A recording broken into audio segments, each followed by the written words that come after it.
I would like to talk today on behalf of those who can see art in everything around them. It's not a gift we are born with, but rather a skill we develop through visual curiosity and observation.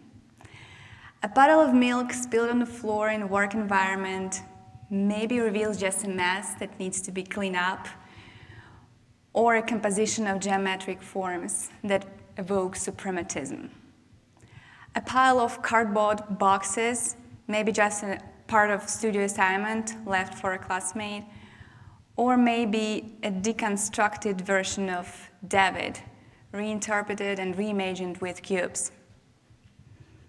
What is art? Is it even possible to define it? Is it a system failure breaking through the familiar logic of boundaries? Or is it the alchemy of perception transforming the ordinary into the sacred? Whatever the case may be, it knows no temporal or physical boundaries. That means that creativity as a process of art making should not be confined by such limits either. But can the same be said about method? Can art be limited by methodology, including technological ones? In the 21st century, technology has become an integral part of our lives. Robots, holograms, virtual reality, all of this now feels acceptable, embraced by society. And yet, despite the shift in collective consciousness, artificial intelligence, especially in the realm of creativity, still provokes mixed feelings and often meets resistance. We question, are we using it correctly? Are we moving in the right direction? These concerns are valid.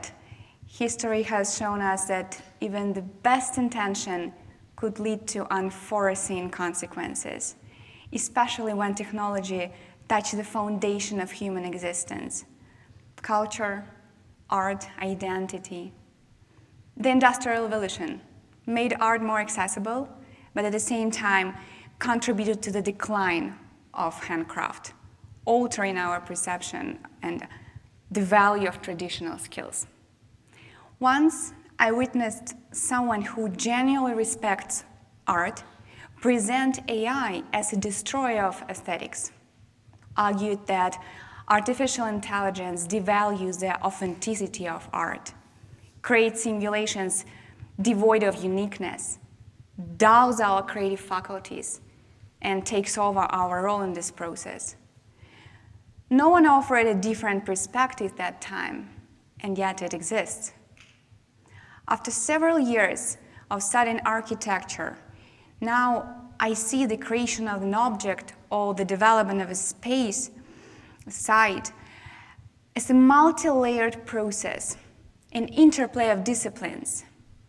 When AI is applied to this process, it becomes not just a tool for automation, but a medium capable of engaging with each of these layers, considering context, generating emotions, analyzing form. It allows us to see art in a new way, not as a static result, but as a living process, evolving dialogue between form, perception, and intention. Different visualizations of architectural work can help to reveal how this dialogue takes shape in practice. This is a hand-drawn sketch. It's abstract, raw, and focused on the inner logic of the space, a study of verticality, enclosure, rhythm. Sketches like that are not about surface or realism. They are about thinking through the pencil. You don't just see the form, you sense the process. Every line carries intention. A photorealistic rendering of a completely different project is shaped by materiality, light, transparency. Created with AI tools, it immediately places the building in a context. You can feel the warmth of wood, the solidness of stone, the softness of the landscape. It speaks the language of the built environment, of atmosphere, emotional response and experience. These are two completely different buildings expressed through two different media, but together they illustrate how diverse architectural language can be and how tools shape not only what we show, but how we think. The hand-drawn sketch invites interpretations and provokes imagination. The rendering offers immersion and realism. Both are part of the same creative spectrum. The process of designing space is never linear. It moves between abstraction and precision, concept and emotion. The same approach to blending abstraction with precision applies to broader urban design, where AI allows us to rethink entire cities with sustainability in mind. Historically, Mexico City was built following a strict Spanish grid, geometrically precise, logical, and in some ways efficient. But modern approaches demand greater engagement with natural landscape, resulting in organic planning based on topography, social and ecological factors. AI helps reimagine the city's image, generating concepts that merge tradition with sustainable contemporary practices. Is it possible to capture architecture of a specific building by a specific architect in a way that conveys their approach, style, rhythm, scale, and pattern, uniting the exterior and interior, and allow a person to perceive a space in both two- and three-dimensional form at once? What if this is a way to immerse someone in the philosophy of the space or object, so they can make them to reconsider what exists, so they later can arrive at a new level of understanding?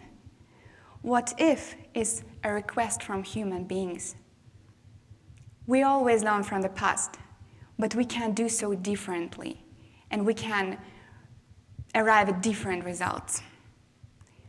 Working with AI, it's hard to get exactly the same result twice. Just like when mixing paints on a palette, it's hard to get exactly the same shade.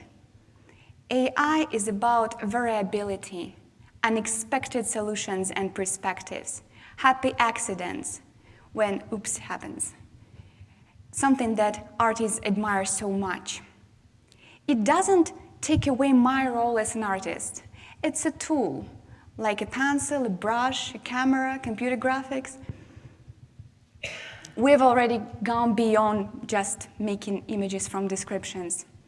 Today, AI is used to analyze styles, to create deeply conceptual visuals, to discover new sonic dimensions and emotional nuances in music. But perhaps most importantly, in our fragmented time, it offers a way to unite what seems incompatible: cultural contexts, traditions, experiences. This doesn't destroy identity. It strengthens and unifies it. Art is not just an outcome, precisely because it's alive, moving and stretching in all directions, absorbing all cultures, trends, and concepts, taken in the very essence of this world. It needs not only guardians of the past, but also guides leading us into the future.